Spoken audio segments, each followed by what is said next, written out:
Nós queremos nesse momento falar um pouquinho sobre crescimento. Nós estamos começando uma nova série de mensagens chamando Vivendo na Palavra de Deus. Nós paramos na semana passada por causa da conferência de missões e, aliás, não foi uma abençoada conferência de missões? E eu quero fazer também as palavras do pastor Max, a minha, de agradecimento a todos que trabalharam na decoração, na apresentação, na coordenação. Eu e Tereza somos muito gratos a Deus por cada um de vocês. Também quero agradecer de uma forma especial ao pastor Max e a Cris, que esse ano coordenaram, e a todos que trabalharam, muito, muito obrigado mesmo. Nós estamos falando sobre crescimento e a gente tem um versículo que a gente está usando para memorizar. A gente quer trabalhar no crescimento da palavra de Deus, não é? Então leia comigo rapidamente, se você ainda não memorizou, se já memorizou, não precisa nem olhar para essas grandes telas que estão aí. Cresçam, porém, na graça e no conhecimento de nosso Senhor e Salvador Jesus Cristo. A Ele a glória, seja a glória, agora e para sempre. Amém. Vamos ver se a gente consegue falar sem olhar? Vamos ver. 2 Pedro 3,18, obrigado. Não pode. Vamos ver se a gente consegue falar sem olhar. Vamos lá. Cresçam, porém, na graça e no conhecimento de nosso Senhor e Salvador Jesus Cristo. A Ele seja a glória, a honra e o poder para sempre. Eu errei o finalzinho. Se eu errei, você pode errar também. Eu errei só o finalzinho, mas lá juntos. Cresçam, porém, na graça e no conhecimento de nosso Senhor e Salvador Jesus Cristo. A Ele seja a glória, agora e para sempre. Amém. 2 Pedro 3,18. Muito bem, muito bem. Durante 3 semanas, em janeiro, nós falamos sobre amar a palavra de Deus. Eu espero que você tenha participado de um grupo de conexão, porque foi uma bênção, e agradecer àqueles que estiveram presentes na sexta-feira. Nós agora estamos fazendo um pouco diferente, 3 semanas nas casas e 1 semana na igreja. Então, tivemos 3 semanas falando sobre amar a palavra, e tivemos sexta-feira aqui juntos, e agora começamos de novo, 3 semanas nas casas. Se você ainda não participa de um grupo, por favor, entre em contato com a gente quer que você participe de um grupo, há muitos grupos. Se você quiser começar um grupo, eu, pastor Max, estamos aqui para ajudar você a entrar num grupo e a conectar com um grupo. Todo o material dos grupos de conexão estão no aplicativo da igreja. Se você for lá onde diz mídia, em inglês mídia, média em português, mas mídia, você aperta lá, tem todos os vídeos em inglês e português. Se você apertar em sermãos e estudos, todo o esboço está lá. Também tem esboço que está impresso para você, porque a gente quer que você participe e cresça na palavra de Deus. Mas hoje a gente vai falar sobre um assunto muito importante, que é como a gente pode fazer que a Bíblia seja clara para nós. Como a gente pode fazer que a Bíblia seja mais clara para nós. Já aconteceu de você ouvir alguém falar assim: olha, eu leio a Bíblia, leio, mas não entendo nada. A Bíblia é um livro escuro para mim. Eu não sei por que o pastor manda a gente tanto ler a Bíblia, porque quanto mais eu leio, menos eu entendo.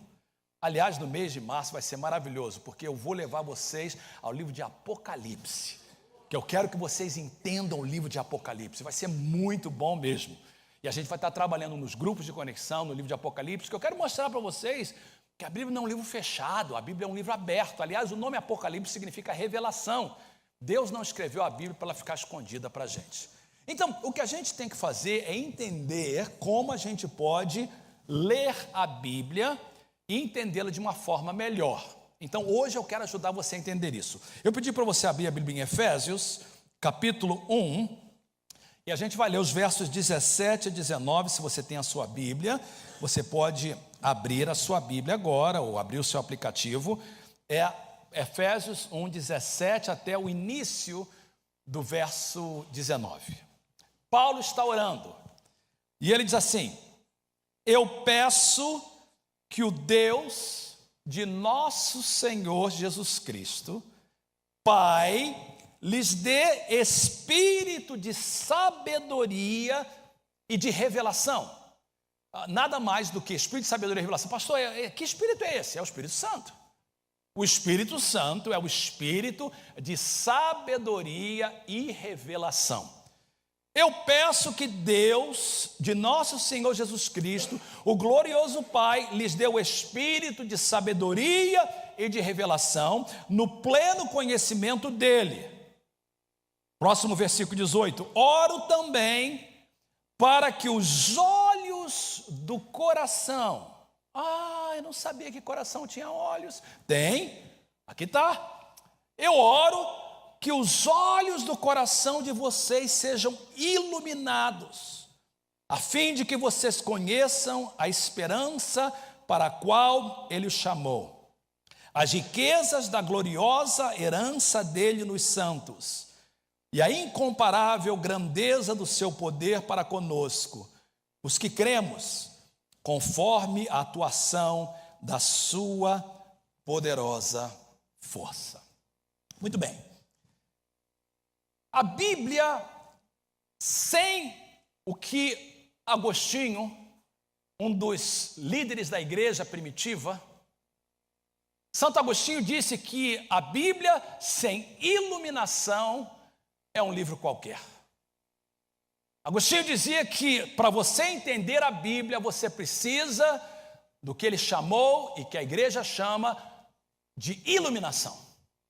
Pastor Fernando, o que significa iluminação? Muito boa pergunta. Olha aí, eu coloquei para você. Iluminação nada mais é do que quando o Espírito Santo mostra-me o significado da palavra de Deus e como eu aplico as verdades da palavra de Deus em minha vida. Sem iluminação, a Bíblia é como qualquer outro livro. Com iluminação, a Bíblia é viva, a Bíblia é a palavra de Deus. Iluminação é quando o Espírito Santo age e faz da Bíblia um livro vivo. Jesus prometeu que o Espírito Santo faria isso. E João relata aquela última semana de Jesus, e Jesus estava pronto para ir embora, e os discípulos falaram, não, fica aqui com a gente. Ele disse, não, tem que ir, porque se eu não for, o Espírito Santo não vai vir, e é melhor para vocês que eu vá, para que ele venha, porque eu estou em corpo físico, limitado ao tempo e espaço, mas o Espírito Santo não, ele vai estar com todos vocês ao mesmo tempo. E Jesus fez essa promessa, olha aí, João capítulo 14, verso 26, Jesus diz assim, quando o conselheiro, a palavra conselheiro é a palavra grega paracleto, aquele que é chamado para estar ao seu lado, quando o conselheiro, o Espírito Santo, que o Pai enviará em meu nome, vier, eles ensinará todas as coisas. Que coisas, pastor? A palavra de Deus. Ele lhes fará lembrar tudo o que eu lhes disse. Presta atenção, dos ministérios do Espírito Santo é fazer você entender a Bíblia e lembrar o que você leu. O Espírito Santo vai fazer você lembrar se você nunca leu. Mas se você lê a Bíblia, ele não só vai te ajudar a entender, mas lembrar tudo aquilo que você lê. Quantos podem dizer aleluia? Jesus continuou falando no próximo versículo que está projetado para vocês, João 14, 17. Ele é o Espírito de verdade. O mundo não pode recebê-lo, porque não o vê nem o conhece. Mas vocês que são crentes, o conhecem. Ele vive com vocês e estará em vocês. Isso significa, queridos, que o Espírito Santo anda com a gente em todos os momentos. Para quem estava aqui na sexta-feira, eu falei para vocês que uma das coisas que a gente faz quando faz um devocional, antes de ler a Bíblia, você convida ele, Espírito Santo, me acompanha, me ajuda a entender a Bíblia. E a Bíblia é o único livro que você pode conversar com o autor à medida que você lê. Espírito Santo, você escreveu a Bíblia porque você é Deus. O que isso quer dizer? Negócio de oferta, traz uma oferta. Aí o Espírito Santo diz, não, olha aí no original. Oferta significa se aproximar. A oferta aproxima. Ah, entendi. Jesus falou ainda mais. O Espírito receberá daquilo que é meu e tornará conhecida a vocês. Isso é iluminação. Isso é entender a Bíblia. E o meu propósito como pastor de vocês, eu quero que vocês entendam a Bíblia para poder aplicar a Bíblia. Pastor, mas não tem que fazer curso de teologia? Não. Você precisa do Espírito Santo. Então, para que fazer curso de teologia? Para se aprimorar. Mas você precisa de ler e da ajuda do Espírito Santo. Pastor Fernando, como é que esse negócio de iluminação funciona? Muito bem, boa pergunta. Vamos voltar na oração de Paulo? Olha o que Paulo orou. Paulo diz assim, eu oro também que os olhos do coração de vocês sejam iluminados. Eu queria que vocês repetissem comigo 3 palavras. Primeiro, aliás, 4 eu acho.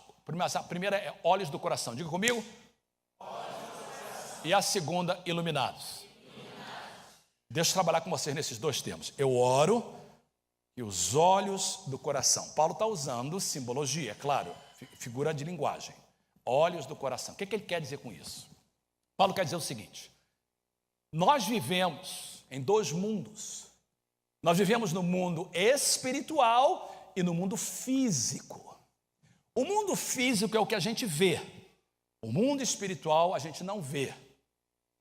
O mundo espiritual é onde Deus, os anjos, os demônios, Satanás estão. O mundo físico é onde a gente está. É essa cadeira, essa cadeira, essa mesa, é as pessoas que estão aqui. O mundo espiritual é eterno. Existiu antes do mundo físico. Aliás, o mundo espiritual criou o mundo físico. E o mundo espiritual vai durar para sempre.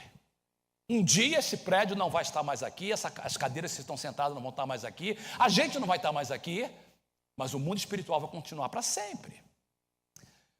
O mundo espiritual é importantíssimo, porque o mundo espiritual, as coisas acontecem no mundo espiritual e elas começam no mundo espiritual e depois vêm para o mundo físico. Ter os olhos abertos, Paulo está falando, é conseguir enxergar o mundo espiritual. Eu não consigo enxergar o mundo espiritual a não ser que Deus abra os meus olhos. É isso que Paulo está falando. Eu oro, os olhos do vosso coração, os seus olhos espirituais sejam abertos. Essa é a minha oração por você. A minha oração é que os olhos espirituais da igreja, mensagem de paz, estejam abertos. Segunda palavra que Paulo diz é a palavra iluminados. A palavra grega para iluminados é a palavra fotizo. Nós tiramos a palavra foto de fotizo. O que é uma foto? A foto nada mais é do que a imagem da luz digitalizada. Então, se eu tiro uma foto, a câmera pega a imagem da luz, digitaliza e eu tenho no meu telefone.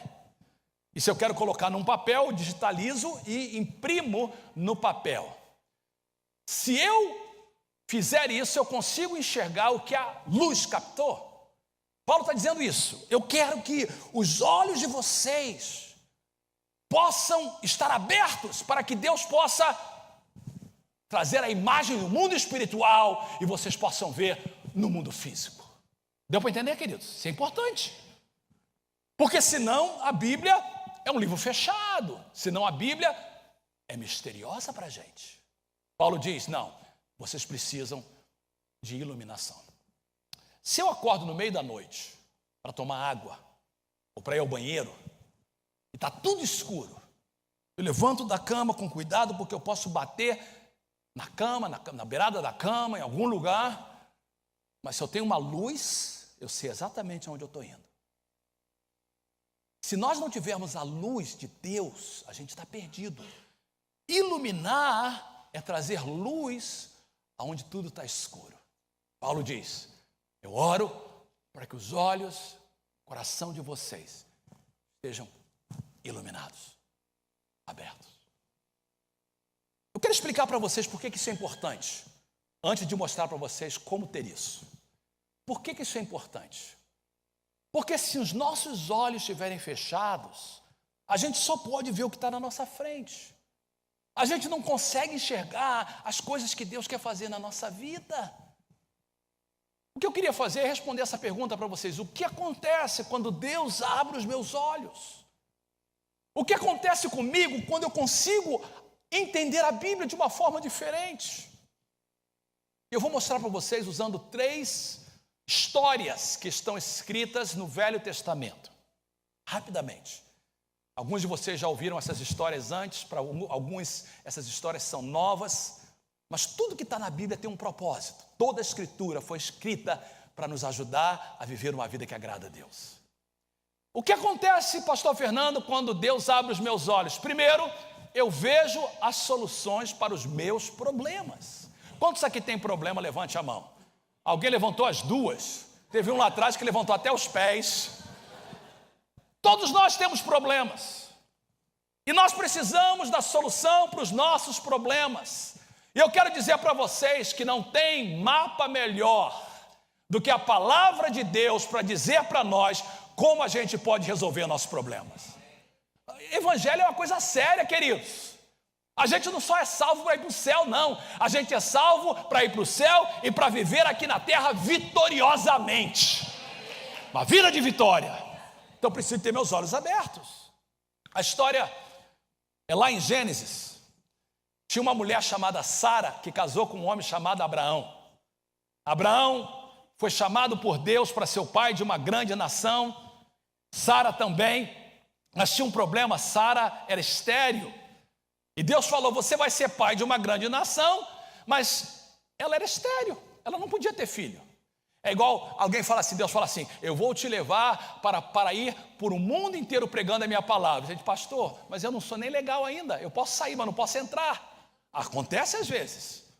E às vezes Deus te prometeu alguma coisa, mas as circunstâncias são contrárias àquela palavra. Foi assim. Deus falou, você vai ser pai de uma grande nação, mas minha esposa é estéril. E aí eles esperaram, até que eles desesperaram. Tem gente que é assim, Deus fala, demora, desespera. Uma vez eu conheci um rapaz que cantava no coral comigo, eu já cantei no coral, e eu era tenor, não era terror não, era tenor e bom. Eu era bom, José. E esse rapaz cantava no coral comigo, e ele estava buscando uma moça para casar, ele queria casar. Ele já tinha, na época eu tinha 16, 17 anos, eu era adolescente, mas ele já estava lá com 25, 26. Eu me lembro que o Almir queria casar, eu falava assim, Almir, Deus tem uma para você, Almir, Deus tem uma para você. E ele, não, vou procurar. Até que um dia o Almir saiu do coral e saiu da igreja. Aí eu fui procurar, Almir, o que houve? Ele falou assim, se Deus não der, eu vou encontrar em qualquer lugar. E ele encontrou uma filha do diabo. E ele teve o diabo como seu sogro. E passou por grandes problemas. Por quê? Almir desesperou. E foi exatamente isso. Sara desesperou. Abraão estava com 86 anos, velhinho. Ela falou, não, eu tenho uma serva, concubina, o nome dela é Agar. Tenho relações com ela, eu vou ter filho através dela. Abraão gostou da história, gostou do negócio. E teve um relacionamento com Agar. Ela ficou grávida e teve um filho chamado Ismael. E Ismael começou a crescer, já tinha 13, 14 anos. De repente, Sara ficou grávida. Alguém diz assim, Deus tarda, mas não falha. A verdade é que Deus nem tarda, nem falha. A gente que não entende o seu tempo. Deus falou, aconteceu. Isaac nasceu, Isaac está crescendo e Sara ficou muito ciumenta. E Sara falava para Abraão, Abraão, eu não aguento mais essa mulher, nem o seu filho, manda embora, manda embora, manda embora. E sabe quando a mulher fica falando para o homem, falando, manda embora, manda embora, manda embora. Abraão não queria porque era filho dele, manda embora. Até que um dia Abraão estava orando e Deus falou assim, ouve a sua mulher, manda embora. Ok, Deus mandou, chamou Agar, deu a ela água, comida, dinheiro e falou, você tem que ir embora. Agar vai embora, vai para o deserto, juntamente com Ismael, filhinho, com uns 14, 15 anos de idade já, um adolescente. A comida acabou, a água acabou, ela ficou desesperada. No meio do deserto, a criança começou a chorar, chorar, chorar. Ela ficou com pena, ela deixou a criança. Ela disse, eu não quero mais nem ouvir o choro dela, eu não quero ver ela morrer.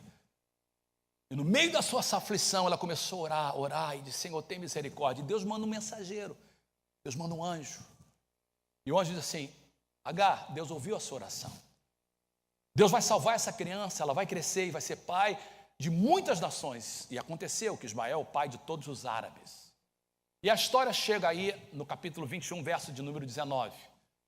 Então Deus lhe abriu os olhos e ela viu uma fonte.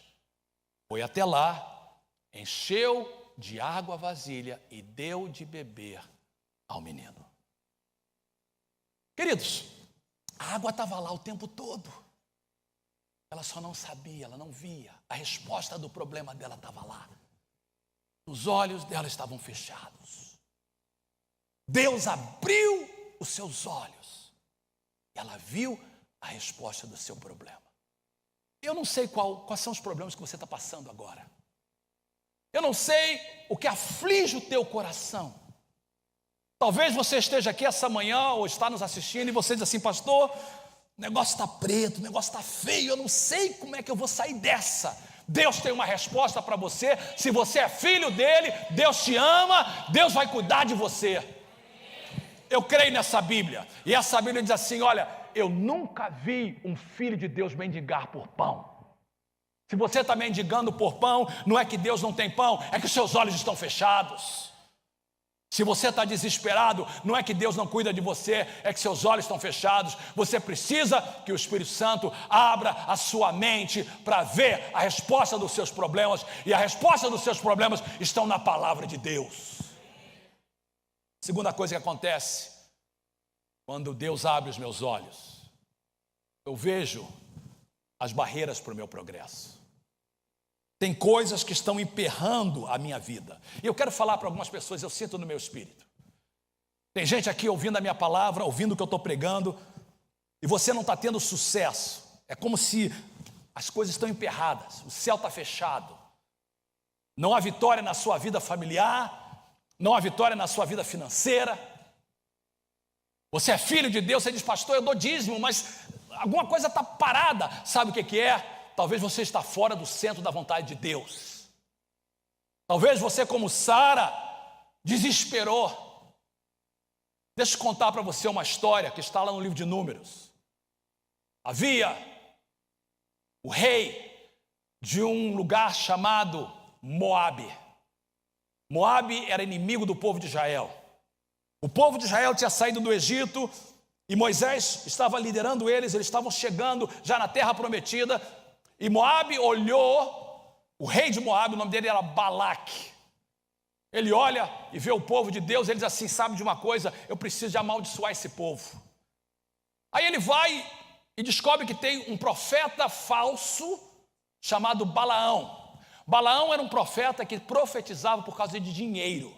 Ele tinha conhecimento de Deus, mas também conhecia outros deuses. Era interesseiro. E Balaque sabia. Balaque manda um mensageiro, bate na casa dele. Ô, seu Balaão, eu sou aqui o mensageiro de Balaque. E Balaque mandou dizer que se você for lá e amaldiçoar o povo de Deus, ele vai te dar muito dinheiro. Opa, eu quero ir. Mas eu vou fazer uma oração.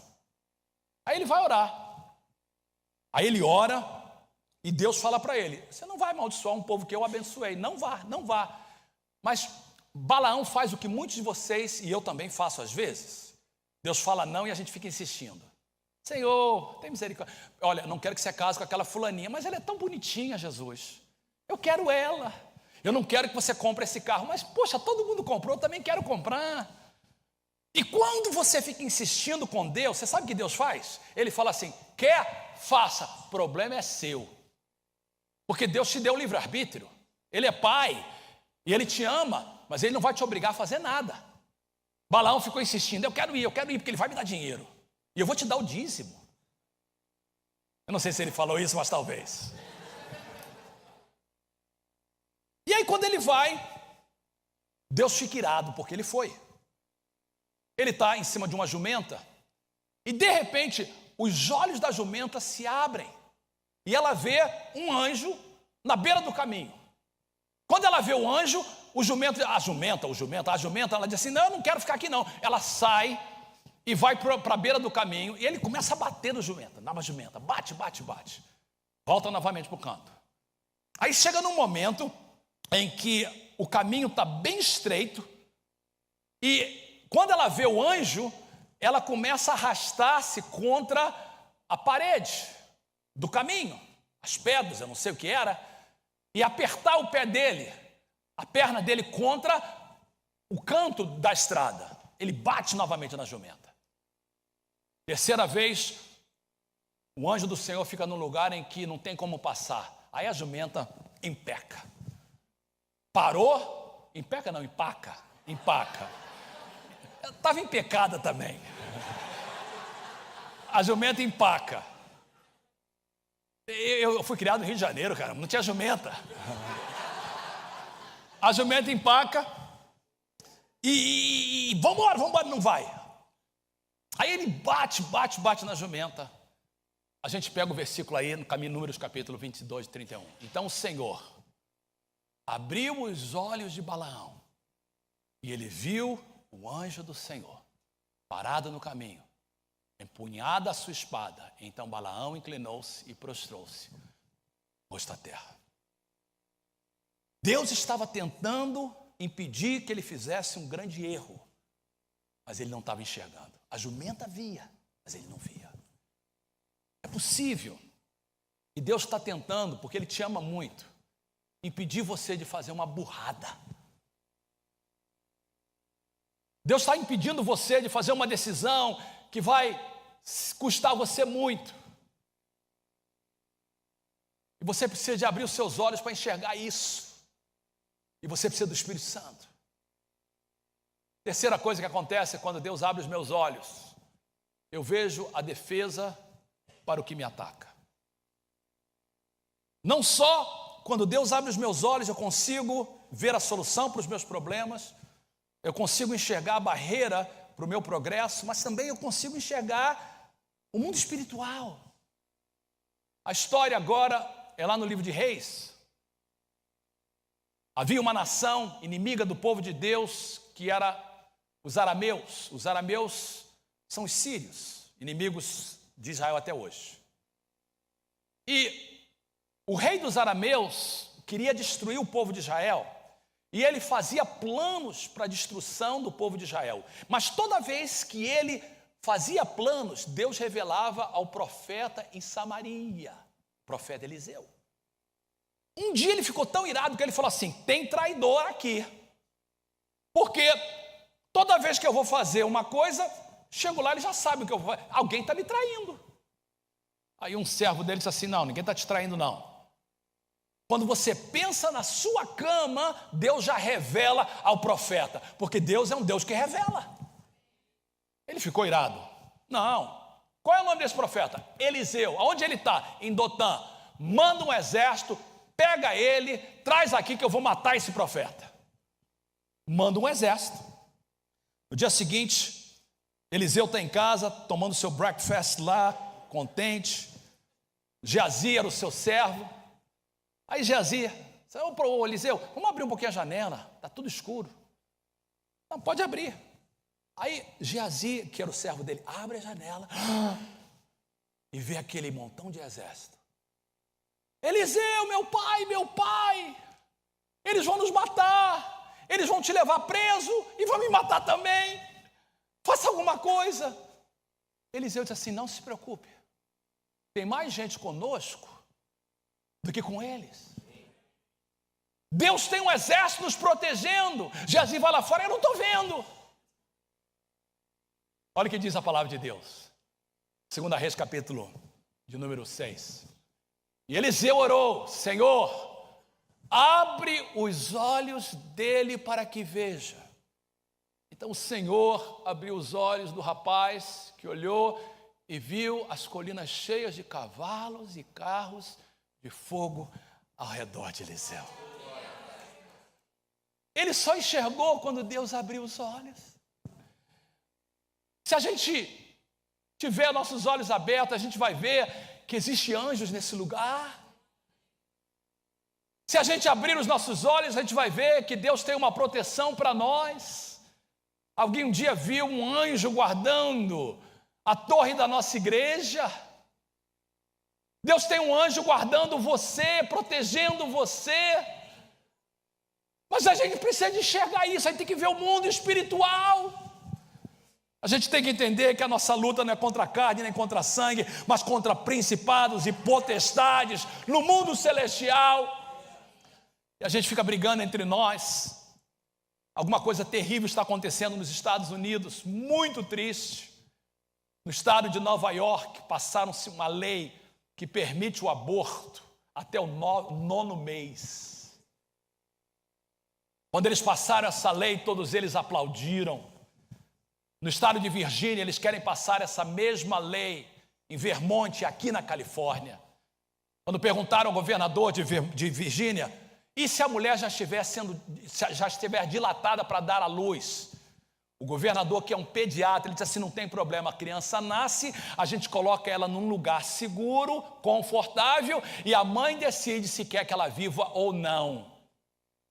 Isso é matar, isso é infanticídio, isso é matar a criança. E muito triste para nós brasileiros. E o presidente eleito, Bolsonaro, ele fez uma declaração a favor da vida, mas o vice-presidente que está no seu lugar disse que aborto é decisão da mãe. Não foi para isso que ele foi eleito. O presidente Bolsonaro disse que nós temos que passar a embaixada do Brasil, de Tel Aviv, para Israel. O vice-presidente disse, não, isso não é hora de fazer isso. É por isso que Bolsonaro tem que sair do hospital e ser o presidente que Deus colocou ele para ser. E por isso que a gente tem que orar.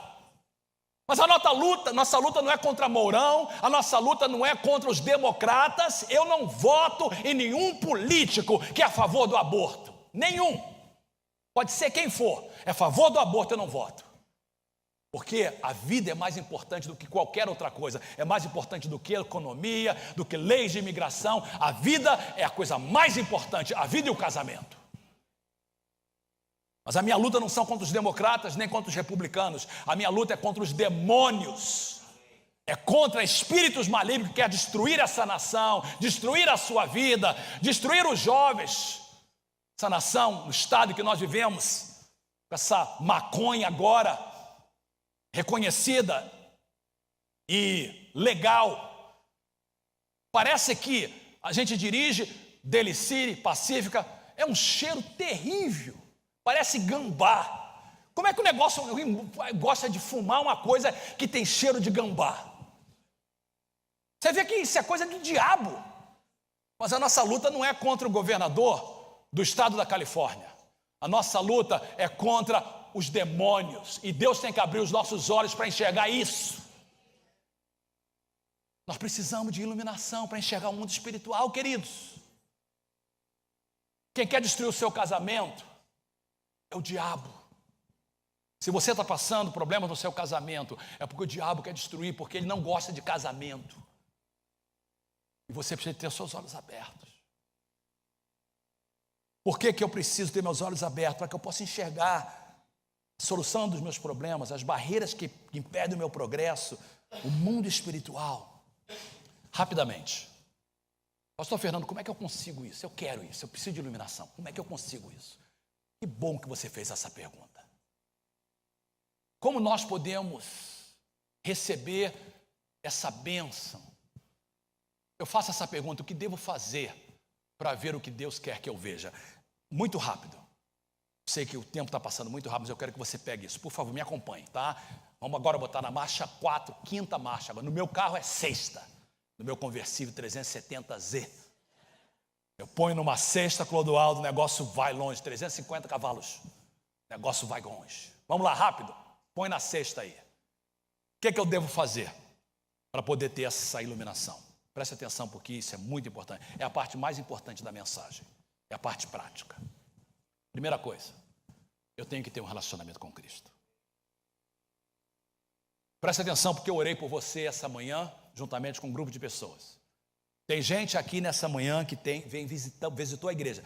Tem alguém aqui que está a primeira vez. Outros já têm vindo várias vezes. Alguns são filhos de crentes, mas ainda não é crente. Enquanto você não tiver um relacionamento com o Espírito Santo, você não vai conseguir enxergar. Por quê? Olha o que a Bíblia diz. Quem não tem o Espírito não aceita as coisas que vêm do Espírito de Deus, pois lhes são loucura e não é capaz de entendê-las, porque elas são discernidas espiritualmente. Em outras palavras, se você não tem um relacionamento com Deus, não dá para você entender o mundo espiritual. Você primeiro tem que convidar Jesus para vir no seu coração. Olha o que Paulo diz. Ele diz assim: o Deus desta era, Satanás, cegou o entendimento dos descrentes para que não vejam